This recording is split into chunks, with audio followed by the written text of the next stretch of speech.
മക്കളെ, കുറച്ച് സത്യങ്ങൾ നിങ്ങൾക്ക് പറഞ്ഞു തരാൻ വേണ്ടിയിട്ടാണ് ഞാൻ വന്നിരിക്കുന്നത്. ഈ വീഡിയോയിൽ പറയുന്ന കാര്യങ്ങളുടെ അടിസ്ഥാനത്തിൽ നിങ്ങൾ ചെറിയ ചെറിയ മാറ്റങ്ങൾ നിങ്ങളുടെ പഠനത്തിലും നിങ്ങളുടെ ജീവിതത്തിലും വരുത്തിയാൽ ഞാൻ അവസാനം പറയുന്ന കാര്യം നടക്കും. അതിൽ ഫസ്റ്റ് കാര്യമാണ് മക്കളെ ഇത്. നിങ്ങൾ ചെറുപ്പത്തിലായിരുന്നപ്പോൾ നിങ്ങൾക്ക് കുറേ ആഗ്രഹങ്ങൾ ഉണ്ടായിരുന്നില്ലേ? എഞ്ചിനീയർ ആവണം, ഡോക്ടർ ആവണം, പൈലറ്റ് ആവണം. എന്താണ് നിങ്ങളുടെ ഇപ്പോഴത്തെ ആഗ്രഹം? എന്താണ് നിങ്ങളുടെ ഇപ്പോഴത്തെ ഡ്രീം? എന്താണ് നിങ്ങൾ ഡ്രൈവ് ചെയ്യുന്നത്? കാരണം നിങ്ങൾ ആലോചിച്ച് നോക്ക്, നിങ്ങളെ ഒന്നും ഡ്രൈവ് ചെയ്യാനില്ലെങ്കിൽ പിന്നെ നിങ്ങൾ എങ്ങനെയാണ് പഠനത്തിൽ ഇമ്പ്രൂവ് ആവുക? പിന്നെ എങ്ങനെയാണ് നിങ്ങൾക്ക് A+ കിട്ടുക? എന്തെങ്കിലും നമ്മളൊക്കെ ഡ്രൈവ് ചെയ്യാൻ വേണ്ടേ? പേടി ഒരു മോശമില്ലാത്ത ഡ്രൈവറാണ്. എന്തിന്? പരീക്ഷ പാസ്സാവാൻ വേണ്ടി മാത്രം. പക്ഷെ പരീക്ഷയിൽ A+ കിട്ടാനും അത് ഓരോ വർഷങ്ങളും ഓരോ പരീക്ഷയിൽ കിട്ടിക്കൊണ്ടിരിക്കാനും പേടി ഒരു നല്ല മോട്ടിവേഷൻ അല്ല. അതിന് ശരിക്കത്തെ ഡ്രീമാണ്. അപ്പോൾ എന്താണെന്നുള്ള കാര്യം നിങ്ങൾ ഒന്നും കൂടി ആലോചിച്ച് നോക്കുക. അതിനെ പലരും മറന്നിട്ടുണ്ടാവും, സീരിയസ് ആയിട്ട് എടുക്കുന്നുണ്ടാവില്ല നിങ്ങളുടെ ഡ്രീമിനെ. നിങ്ങൾ അതിനൊന്ന് സീരിയസ് ആയിട്ട് എടുത്ത് നോക്കണോ? നിങ്ങളുടെ മൊത്തത്തിലെ ആറ്റിറ്റ്യൂഡ് അങ്ങോട്ട് മാറും. കാരണം നിങ്ങൾ ഇനി മുതൽ പഠിക്കുന്നത് എന്തിനായിരിക്കും? ആ ഒരു ഡ്രീമിലേക്ക് എത്താൻ വേണ്ടിയിട്ടായിരിക്കും. അല്ലാതെ ആരെയും പേടിച്ചിട്ടോ അല്ലെ ആരെയും പ്രൂവ് ചെയ്യാൻ വേണ്ടിയിട്ടോ ഒന്നുമല്ല. നിങ്ങൾക്ക് നിങ്ങളുടെ ആഗ്രഹത്തിലേക്ക് എത്താൻ വേണ്ടിയിട്ടാണ്. അപ്പോൾ അതിൽ നിങ്ങൾ ആദ്യം ഫോക്കസ് ചെയ്യണം. അത് കമൻറ്റ് ബോക്സിൽ ആദ്യം കമൻറ്റ് ചെയ്യും. രണ്ടാമത്തെ കാര്യം നിങ്ങൾ മനസ്സിലാക്കേണ്ട സത്യം, നിങ്ങൾ ആ ഡ്രീമിലേക്ക് എത്തണമെങ്കിൽ ഇന്നത്തെ കാലത്ത് അതെന്തിലൂടെ പറ്റുള്ളൂ? നന്നായിട്ട് പഠിക്കുന്നതിലൂടെ പറ്റുള്ളൂ. അപ്പോൾ പഠിക്കുന്നതിൻ്റെ ആദ്യത്തെ ഒബ്ജക്റ്റീവ് എന്തായിരിക്കണം? നിങ്ങളുടെ ആ ഒരു ഡ്രീം കരിയറിലേക്ക് എത്താൻ തന്നെ ആയിരിക്കണം. ഇനി എങ്ങാനും നിങ്ങൾക്ക് ആ ഡ്രീം കരിയർ മാറിയാലോ? സാർ ഇപ്പോൾ എനിക്ക് ഇതാണ് ആഗ്രഹം, +2 എത്തുമ്പോൾ എൻ്റെ ആഗ്രഹം മാറിയാലോ? മക്കളെ, നിങ്ങളുടെ ആഗ്രഹം മാറിയാലോ നിങ്ങളുടെ ഈ ലോകത്തിൽ ഇന്ന് അവൈലബിൾ ആയിട്ടുള്ള ഏത് കരിയറിലേക്കും ഏത് നല്ല കോളേജിലേക്കും നിങ്ങൾക്ക് അഡ്മിഷൻ കിട്ടി നിങ്ങൾക്ക് നന്നായിട്ട് പഠിക്കണം എന്ന് ആഗ്രഹം ഉണ്ടെങ്കിൽ നിങ്ങൾക്ക് നല്ല മാർക്ക് വേണം. മാർക്കിലുപരി നിങ്ങൾക്ക് നല്ല നോളേജ് വേണം. ആ നോളേജ് ഉണ്ടാക്കാൻ പറ്റിയ ആകെയുള്ള സമയം എന്നാണ്? നിങ്ങൾ ഈ സ്കൂളിൽ പഠിക്കുമ്പോഴാണ്. നാളെ കോളേജിൽ പോകുമ്പോൾ ആരും നിങ്ങളുടെ പുറകെ നിങ്ങളെ പഠിപ്പിക്കാനൊന്നും വരില്ല. അവിടെ വേണം നിങ്ങൾ പഠിച്ചോണം. പക്ഷെ അത് നല്ല സ്ഥലങ്ങളിൽ എത്തിയാൽ മാത്രമേ നിങ്ങൾക്ക് അവിടെയും നന്നായി പഠിക്കാൻ പറ്റുള്ളൂ. അപ്പോൾ അതിൻ്റെ ഫസ്റ്റ് സ്റ്റെപ്പ് എന്താണ്? ഈ സ്കൂളിലെ പഠനം തന്നെയാണ്. അതിൽ മാർക്കും ഉൾപ്പെടും, നിങ്ങൾ ഉണ്ടാക്കാൻ പോകുന്ന നോളേജും അവിടെ മാറ്റർ ചെയ്യും. അപ്പോൾ രണ്ടും നിങ്ങൾ മാക്സിമം ഉണ്ടാക്കാൻ വേണ്ടി ശ്രമിക്കണം.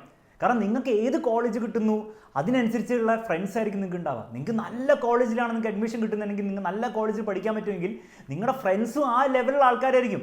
അവർ നിങ്ങളെ മോട്ടിവേറ്റ് ചെയ്യും. ഞാൻ 2 വർഷം IIM പഠിച്ച സമയത്ത് എനിക്ക് ഏറ്റവും വലിയ മോട്ടിവേഷനായിട്ട് തോന്നിയത് എൻ്റെ കോളേജിലെ ക്യാമ്പസോ അവിടുത്തെ ഫെസിലിറ്റീസോ ഒന്നും അല്ല, എൻ്റെ കൂടെ പഠിക്കുന്ന ആൾക്കാരാണ്. കാരണം അവരൊക്കെ എന്നെക്കാളും വേറെ ലെവലിലാണത്. അപ്പോൾ അവരുടെ ആ ലെവലിലേക്ക് എത്താൻ വേണ്ടിയിട്ടാണ് നമ്മൾ നോക്കിക്കൊണ്ടിരിക്കുക എല്ലാ ദിവസവും. അവരിൽ നിന്ന് എന്തൊക്കെയാണ് പഠിക്കാൻ പറ്റുക, അവരുടെ ആ ഡ്രൈവിൽ നിന്ന് നമുക്ക് എന്തൊക്കെ മനസ്സിലാക്കാൻ പറ്റും എന്നുള്ള കാര്യങ്ങളാണ് നമ്മൾ നോക്കിക്കൊണ്ടിരിക്കുക. അത് വേറെ ലെവൽ ഡ്രൈവ് ആയിരിക്കും. നേരെ മറിച്ച് നിങ്ങളുടെ ലൊക്കട കോളേജിൽ അഡ്മിഷൻ എടുക്കുന്നത് നിങ്ങളുടെ ഫ്രണ്ട്സും അങ്ങനെ തന്നെ ആയിരിക്കും. അവർ നിങ്ങളെ താഴേക്ക് വലിക്കാനാണ് ശ്രമിക്കുക. നിങ്ങളുടെ ലൈഫിൽ നിങ്ങൾ താഴേക്കായി പോകും. അപ്പോൾ ഈ ഒരു കാര്യം ഭയങ്കര അധികം മാറ്റർ എന്നുള്ള കാര്യം മനസ്സിലാക്കുക. കാരണം നിങ്ങളുടെ കോളേജും നിങ്ങളുടെ ഫ്രണ്ട്സും ആ അറ്റ്മോസ്ഫിയർ അവിടുത്തെ പ്രൊഫസേഴ്സും ഒക്കെ ആയിരിക്കും നിങ്ങളെ ഷേപ്പ് ചെയ്യാൻ പോകുന്നത്. അങ്ങനെ വരുമ്പോഴായിരിക്കും നിങ്ങൾക്ക് നല്ലൊരു ജോലി കിട്ടുക. നല്ലൊരു ജോലി കിട്ടുമ്പോഴാണോ നിങ്ങൾക്ക് നാളെ ഒരു കല്യാണം കഴിക്കാൻ പറ്റുക. ആണുങ്ങളാണ് പെൺകുട്ടികളാണെങ്കിലും അങ്ങനെ നല്ലൊരു പാർട്ട്ണറിനെ കിട്ടുമ്പോഴല്ലേ നമ്മുടെ ലൈഫ് ഹാപ്പി ആവുള്ളൂ, നല്ല കുട്ടികളാവുള്ളൂ. അപ്പോൾ ഈ രീതിയിൽ വേണം നിങ്ങൾ ചിന്തിക്കാൻ വേണ്ടി. You should have A long term vision. അപ്പോൾ ഈ പഠനത്തിലൂടെയാണ് നിങ്ങൾ അതിലേക്ക് എത്താൻ പോകുന്നത്. അപ്പോൾ ഇതൊക്കെ പറയുമ്പോൾ ചില കുട്ടികൾ ആലോചിക്കുന്നുണ്ടാവും, സാർ നമുക്ക് പഠിക്കാതെയും സക്സസ്ഫുൾ ആകാൻ പറ്റുന്ന കരിയേഴ്സ് ഇല്ലേ? ബിസിനസ് തുടങ്ങുക, കണ്ടന്റ് ക്രിയേറ്റർ ആവുക, അത് ഇത് എന്ന് പറഞ്ഞിട്ട് പഠിക്കാതെ നമുക്ക് ചെയ്യാൻ പറ്റില്ലേ? മക്കളെ മനസ്സിലാക്കണം, അതൊക്കെ പണ്ടത്തെ കാര്യമാണ്. ഇന്നത്തെ കാലത്ത് നിങ്ങൾ ഏത് കരിയർ ആയിക്കോട്ടെ, ക്രിയേറ്റീവ് ആയിട്ടുള്ള ഏത് കരിയർ ആയിക്കോട്ടെ, നിങ്ങൾ ആക്ടിങ് എടുത്തോ, നിങ്ങൾ വീഡിയോ എഡിറ്റിംഗ് എടുത്തോ, എല്ലാത്തിനും നിങ്ങൾക്ക് എന്തിൻ്റെ നോളജ് വേണം? നിങ്ങൾക്ക് ബേസിക് ആയിട്ടുള്ള ഇംഗ്ലീഷിൻ്റെ നോളജ് വേണം. ബേസിക് ആയിട്ടുള്ള മാത്സിൻ്റെയും ബേസിക് ആയിട്ടുള്ള ഫിസിക്സിൻ്റെയും ഒന്നും നോളജ് ഇല്ലാതെ നിങ്ങൾക്ക് അതിൽ മുന്നോട്ട് പോകാൻ പറ്റില്ല. ഇനി ഇതിലുപരി ഈ നോളജും സ്കിൽസും അല്ലാത്ത വേറൊരു കാര്യം നിങ്ങൾ മിസ് ചെയ്യുന്നുണ്ട്. ഈ പഠനത്തിൻ്റെ ആകെയുള്ള ഒബ്ജക്റ്റീവ് ജോലി കിട്ടുക, ആകെയുള്ള ഒബ്ജക്റ്റീവ് കോളേജിൽ അഡ്മിഷൻ കിട്ടുക മാത്രമല്ല, നിങ്ങളെ എങ്ങനെയാണ് ഹാർഡ് വർക്ക് ചെയ്യാന്നുള്ള കാര്യം എന്ത് പഠിപ്പിക്കും? ഈ സ്കൂൾ ജീവിതം പഠിപ്പിക്കും. കാരണം നിങ്ങൾ ആലോചിച്ച് നോക്കും, നിങ്ങൾ ഏത് കരിയറിലെത്തിയാലും ബിസിനസ് ആയിക്കോട്ടെ, കണ്ടന്റ് ക്രിയേഷൻ ആയിക്കോട്ടെ, എന്തും ആയിക്കോട്ടെ, അവിടെ പണിയെടുക്കാത്ത ആൾക്ക് ഒരിക്കലും എന്ത് ചെയ്യാൻ പറ്റില്ല? സക്സസ്ഫുൾ ആകാൻ പറ്റില്ല. അപ്പോൾ ആ പണിയെടുക്കുന്ന ശീലം നിങ്ങൾ എന്നാണ് ഉണ്ടാക്കാൻ പോകുന്നത്? നാളെ 12ാം ക്ലാസ് കഴിഞ്ഞ് പെട്ടെന്ന് പുറത്തിറങ്ങുമ്പോൾ പെട്ടെന്ന് അങ്ങോട്ട് വരുന്ന ശീലം അല്ല. It is A quality you build from your childhood. ഈ ക്വാളിറ്റി നിങ്ങൾ ഇപ്പോൾ ബിൽഡ് ചെയ്തെടുത്തില്ലെങ്കിൽ നാളെ പെട്ടെന്ന് അത് ഒരു ദിവസം പൊട്ടി മുളയ്ക്കാൻ പോകുന്നില്ല.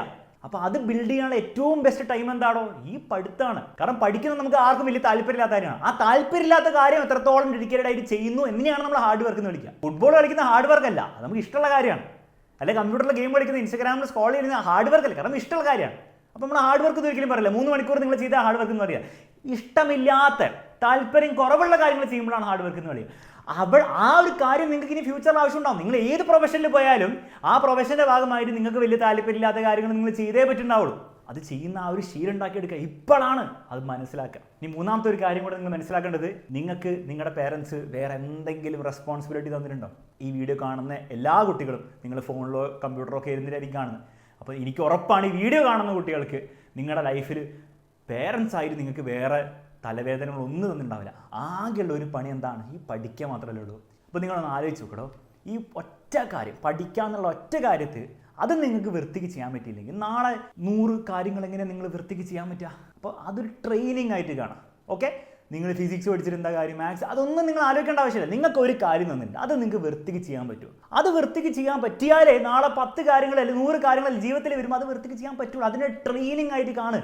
അപ്പോൾ ഈ 3 കാര്യങ്ങളാണ് നിങ്ങളുടെ പഠിക്കാൻ വേണ്ടിയിട്ടുള്ള ആരും മോട്ടിവേറ്റഡ്. ഒബ്വിയസ്ലി അതിൽ ഡ്രീം ഒരു ഭാഗമാണ്. കാരണം ഡ്രീമാണ് ആ ഉള്ളിൽ നിന്ന് വരുന്ന ഇൻട്രൻസിക് മോട്ടിവേഷൻ തരുന്നത്. ബാക്കിയുള്ള ഈ 3 കാര്യങ്ങളുണ്ടെന്ന് ആരും മനസ്സിലാക്കി. ഇത് മനസ്സിലായെങ്കിൽ മനസ്സിലായി സാർ എന്ന് പറയാം. ഇനി കുറച്ചും കൂടി കാര്യങ്ങളുണ്ട് എനിക്ക് പറയാം. ഇതൊക്കെ കേൾക്കുമ്പോഴത്തേക്ക് നിങ്ങൾ എനിക്കറിയാം കുറേ ഉള്ള ആലോചിക്കുന്നുണ്ടോ, സാർ അത് അങ്ങനെയൊന്നല്ല, എനിക്ക് പഠിക്കാനൊക്കെ കുറേ പ്രശ്നങ്ങളുണ്ട്, വീട്ടിൽ പേരൻസ് ശരിയല്ല, അവരിങ്ങനെ കുറേ ഇങ്ങനെ ദേഷ്യം പിടിക്കും, ഇതാക്കും, കച്ചറയാണ്, സ്കൂളിലെ ടീച്ചേഴ്സ് ഭയങ്കര ഡീമോട്ടിവേറ്റിംഗ്, അവന്മാരേക്ക് പഠിപ്പിക്കാൻ അറിയില്ല, അങ്ങനെ കുറേ എക്സ്ക്യൂസ് നിങ്ങൾക്ക് പറയാനുണ്ടാവും അല്ലേ?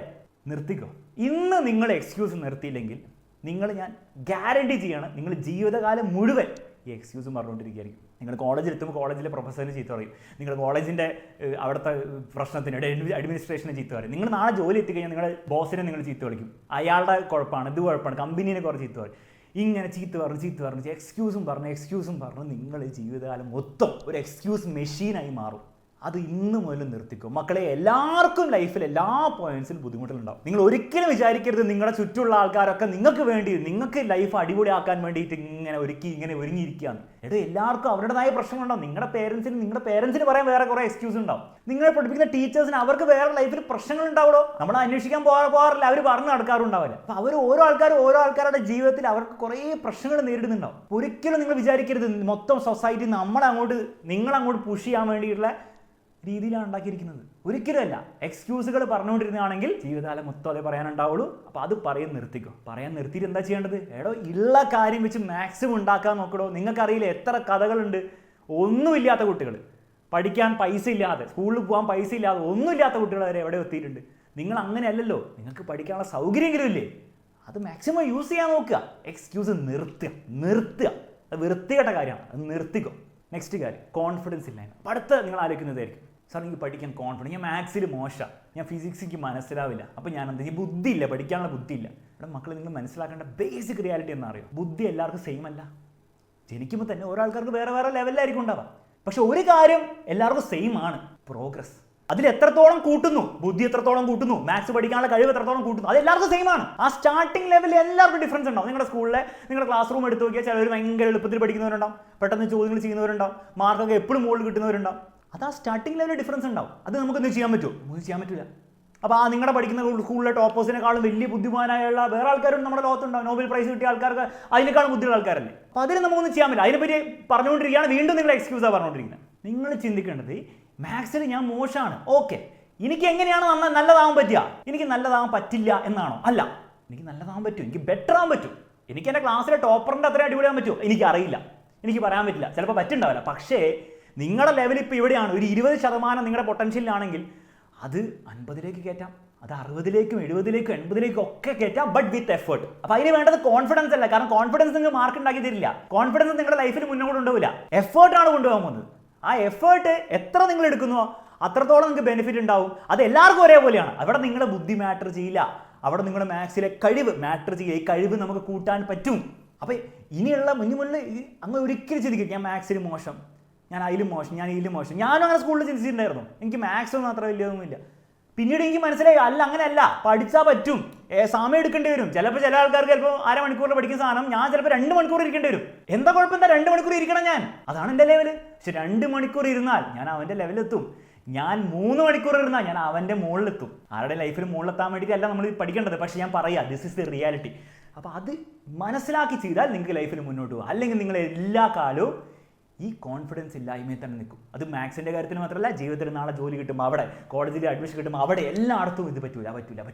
ആലോചിച്ച് സുഖാവസ്ഥ വേണോ? അത് വേണ്ടല്ലോ. ലാസ്റ്റ് നിങ്ങൾ ആലോചിക്കേണ്ടത്, എന്താണോ ഇതിലെ റിയൽ ഗോൾ? ഞാൻ പറഞ്ഞു ഡ്രീം വേണം, ഒക്കെ വേണം, പഠനം വഴി പല കാര്യങ്ങൾ കിട്ടുമെന്ന് പറഞ്ഞു. അതൊക്കെ നമ്മുടെ ഉള്ളിലുണ്ടായിരിക്കണം. പക്ഷെ അതേസമയം നമ്മൾ ഡെയിലി ലൈഫിൽ ബിഹേവ് ചെയ്യേണ്ടത് അങ്ങനെയൊന്നുമല്ല. നിങ്ങൾ ഡെയിലി ലൈഫിൽ ബിഹേവ് ചെയ്യേണ്ടത് ഇത്രയേ ഉള്ളൂ. നിങ്ങൾ ഇനി വരാൻ പോകുന്ന എന്താണ്, നിങ്ങളുടെ ക്രിസ്മസ് എക്സാമോ അല്ലെ പബ്ലിക് എക്സാമോ അല്ലേ, അതിന് മാർക്ക് കിട്ടിയാലല്ലേ ഈ പറഞ്ഞ കാര്യങ്ങളൊക്കെ നടക്കുള്ളൂ. അതല്ലേ നമ്മുടെ ഏറ്റവും അടുത്ത് വരാൻ പോകുന്ന മെയിൻ ഗോൾ. നിങ്ങൾ തൽക്കാലം ആ മാർക്കിനെ പറ്റി പോലും ചിന്തിക്കേണ്ട ആവശ്യമില്ല. ഞാൻ പറയുകയാണെങ്കിൽ A+ കിട്ടുമെന്ന് പോലും ചിന്തിക്കേണ്ട. നിങ്ങൾ ചിന്തിക്കേണ്ടത്രേ ഉള്ളൂ, ആ പരീക്ഷ എഴുതി കഴിഞ്ഞിട്ട് വേറെ ആരും എന്തും ചോദിക്കും, നിങ്ങളൊന്നും ഉത്തരം പറയണ്ട.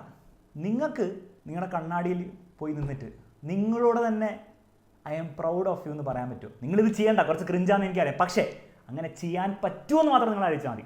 എൻ്റെ ലൈഫിൽ ഞാൻ കുറേ ഫെയിലിയേഴ്സ് നേരിട്ടുണ്ട്. എൻ്റെ +2 കഴിഞ്ഞിട്ട് എനിക്ക് സ്റ്റീഫൻസ് എന്ന് പറഞ്ഞ കോളേജ്, സെൻറ്റ് സ്റ്റീഫൻസ് ഡൽഹി എന്ന് പറഞ്ഞ ഭയങ്കര പ്രസ്തീരിച്ച കോളേജ് ഉണ്ട്, അലൻസാറൊക്കെ അവിടെ പഠിച്ചത്. അവിടെ ഞാൻ ഇൻ്റർവ്യൂവിനൊക്കെ പോയിട്ടുണ്ടായിരുന്നു. എനിക്ക് കിട്ടിയില്ല അഡ്മിഷൻ. അതിനുശേഷം ഞാൻ കോളേജിൽ പഠിക്കുന്ന സമയത്ത് ഞാൻ IIT MSc അപ്ലൈ ചെയ്തിട്ടുണ്ടായിരുന്നു. അതിനോട് ഞാൻ കഷ്ടപ്പെട്ട് പഠിച്ചു. എനിക്ക് എൻട്രൻസ് കിട്ടിയില്ല. എൻ്റെ മറ്റേ കഴിഞ്ഞ ദിവസത്തെ IIMൻ്റെ വീഡിയോയിൽ ഞാൻ പറയുന്നുണ്ട്, ലേൺ വിത്ത് അലക്സിൽ, നിങ്ങൾ പോയി കണ്ടു നോക്കിയാൽ മനസ്സിലാവും. എക്സാമിൻ്റെ തുടങ്ങുന്നതിന് മുമ്പ് ഞാനും അലൻസാർ വേറെ സ്റ്റാർട്ടപ്പ് തുടങ്ങിയിട്ടുണ്ടായിരുന്നു. പൊട്ടി പാളീസായി.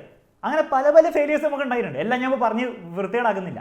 ഈ ഒരു ഫെയിലിയർ വന്നപ്പോൾ എനിക്ക് റിഗ്രറ്റ് ഇല്ല. കാരണം എനിക്കറിയാം ഞാൻ ഉഴപ്പിയത് കൊണ്ടല്ല അത് ഫെയിലിയർ ആയത്. ഞാൻ ഉഴപ്പിയത് കൊണ്ടല്ല, ഞാൻ എൻ്റെ മാക്സിമം കൊടുത്തിട്ടുണ്ടായിരുന്നു, എന്നിട്ടും അത് ഫെയിലിയർ ആയി. അതുകൊണ്ട് എനിക്കൊരു സമാധാനമാണ്. കാരണം അല്ലെങ്കിൽ എന്താണ്, എൻ്റെ മനസ്സിൽ എപ്പോഴും ഉണ്ടാവും, ഞാൻ ഉഴപ്പിയത് കൊണ്ടല്ലേ, ഞാൻ കുറച്ചുകൂടി കഷ്ടപ്പെട്ടിരുന്നെങ്കിൽ. അത് ഒരിക്കലും ഉണ്ടാകാൻ പാടില്ല. എനിക്ക് 100% പറയാം, എനിക്കൊരു റിഗ്രറ്റും ഇല്ല എൻ്റെ ഫെയിലിയേഴ്സിൽ. കാരണം അത്ര ഞാൻ ട്രൈ ചെയ്തു, എൻ്റെ പറ്റുന്ന അത്ര ഞാൻ ട്രൈ ചെയ്തു. നിങ്ങളും നിങ്ങളുടെ പരീക്ഷ കഴിയുമ്പോൾ അത്ര ആലോചിച്ചാൽ മതി. നിങ്ങൾക്ക് നിങ്ങളുടെ മിററിൽ നോക്കിയിട്ട് പറയാൻ പറ്റണം, എന്നെ കൊണ്ട് പറ്റുന്ന മൊത്തം ഞാൻ കൊടുത്തിട്ടുണ്ട്. ഇനി അത് നെക്സ്റ്റ് ലെവലിലേക്ക് കൊണ്ടുപോകും. നിങ്ങളുടെ പേരൻസിനോട് നിങ്ങൾക്ക് പറയാൻ പറ്റുകയാണെങ്കിൽ, അച്ഛ, അമ്മ, ഉപ്പ, ഉമ്മ, എന്നെ കൊണ്ട് പറ്റുന്ന ഞാൻ കൊടുത്തിട്ടുണ്ട്, ഇതിൽ കൂടുതൽ എനിക്ക് പറ്റില്ല. നിങ്ങൾ ആലോചിച്ച് നോക്കുക, അവരുടെ അടുത്ത് നിങ്ങൾക്ക് അത് പറയാൻ പറ്റുമെങ്കിൽ അവർക്കത് മനസ്സിലാക്കാനും പറ്റുള്ളൂ. പക്ഷേ അത് റിയൽ ആയിരിക്കണം, കള്ളായിരിക്കരുത്, അത് റിയൽ ആയിരിക്കണം. ഇനി സത്യം എന്താണെന്ന് വെച്ചാൽ മനസ്സിലാക്കുക. സത്യം എന്താണെന്ന് വെച്ചാൽ നിങ്ങൾ ആ റിയൽ എഫേർട്ട് ഇട്ട് കഴിഞ്ഞാൽ നിങ്ങൾ ആ ഗോളിലേക്ക് നിങ്ങൾ എത്തിയിരിക്കും. അതാണ് അതിൻ്റെ രസം, അതാണ് അതിൻ്റെ രസം. അപ്പോൾ നിങ്ങൾ പഠിക്കുമ്പോൾ നിങ്ങൾ A+ കിട്ടിയ ഫുൾ മാർക്ക് ചിന്തിക്കണ്ടോ? നിങ്ങൾ മാക്സിമം നിങ്ങളുടെ എഫേർട്ട് ഇടാൻ വേണ്ടി നോക്കുക. നിങ്ങളെ കൊണ്ട് പറ്റുന്ന സമയത്ത് നിങ്ങൾ പഠിക്കുക, അല്ല സമയത്ത് കളിക്കുക, എല്ലാം ചെയ്യാം. റിസൾട്ടിനെ പറ്റി നിങ്ങൾ കുറേ ആലോചിക്കും വേണ്ട. പക്ഷേ രസകരമായുള്ള കാര്യം, ഇങ്ങനെ ചെയ്താൽ റിസൾട്ട് വരും. ഈ വീഡിയോയിൽ പറഞ്ഞ കാര്യങ്ങളൊന്നും നിങ്ങൾ ഒരു നെഗറ്റീവ് ടോണിലെടുക്കരുത്. കുറച്ച് സത്യങ്ങൾ നിങ്ങൾ ഇപ്പോഴേ മനസ്സിലാക്കേണ്ടതുണ്ട്. അത് നിങ്ങളോട് ഇപ്പം തന്നെ പറയുക എന്നുള്ള responsibility as your teacher, as your brother എനിക്കുണ്ട്. അത് ഞാൻ വന്ന് പറഞ്ഞു എന്ന് മാത്രമേ ഉള്ളൂ. ഈ വീഡിയോയിലൂടെ എൻ്റെ ആകെയുള്ള ഉദ്ദേശത്രേ ഉള്ളൂ. നിങ്ങൾ മനസ്സിലാക്കേണ്ടത്, നിങ്ങൾ ഈ ഭൂമിയിലൂടെ നടക്കേണ്ട ആൾക്കാരല്ല, നിങ്ങൾ ഓടേണ്ട ആൾക്കാർ പോലില്ല, നിങ്ങൾ പറക്കേണ്ട ആൾക്കാരാണ് മക്കളെ. അപ്പോൾ നമുക്ക് പറക്കണം. കമൻറ്റ് ബോക്സിൽ കമൻറ്റ് ചെയ്യുക, അടിച്ച് പൊളിച്ച് ഈ വീഡിയോയ്ക്ക് ശേഷം മോട്ടിവേറ്റഡ് ആയിട്ട് പോയിരുന്ന് പഠിക്കുക. നമുക്ക് കാണാം.